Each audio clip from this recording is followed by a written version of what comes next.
Всем привет! Сегодня приготовим праздничный салат «Радуга». На праздничном столе он будет украшением и готовится очень просто. Такой салат понравится всем. Для сервировки понадобится соус песто и вкусный хлеб.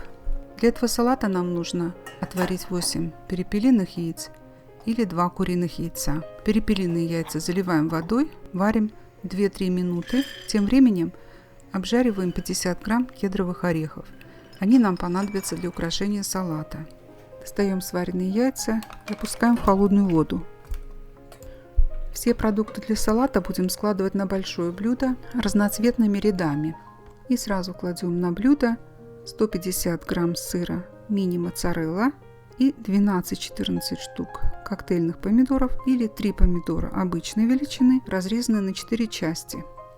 250 грамм салата айсберг нарезаем кусочками, выкладываем на блюдо.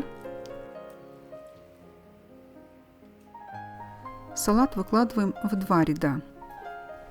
Очищаем 2 спелых авокадо. Вынимаем косточку, очищаем от кожицы и нарезаем кусочками.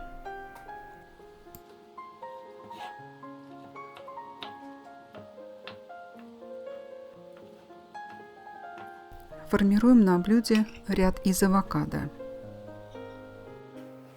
Нарезаем кусочками 1/3 стакана вяленых помидоров в растительном масле. Кладем на блюдо. И нам понадобится 150 грамм ветчины, нарезанной тонкими ломтиками. Например, пармская ветчина или хамон серрано. Каждый кусочек нужно красиво сложить и уложить на сервировочное блюдо. Очищаем перепелиные яйца, разрезаем их пополам и выкладываем. Если куриные яйца, разрезаем их на 4 части.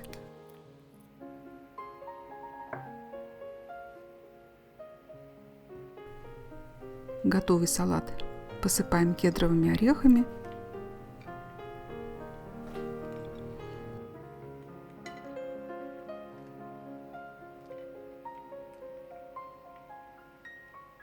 И салат готов. Подаем его с соусом песто и с вкусным хлебом. Вот такой праздничный салат «Радуга». Надеюсь, что вам понравится этот рецепт. Всем приятного аппетита! Если понравилось видео, ставьте лайки. Подписывайтесь на мой канал. И до следующих видео. Пока!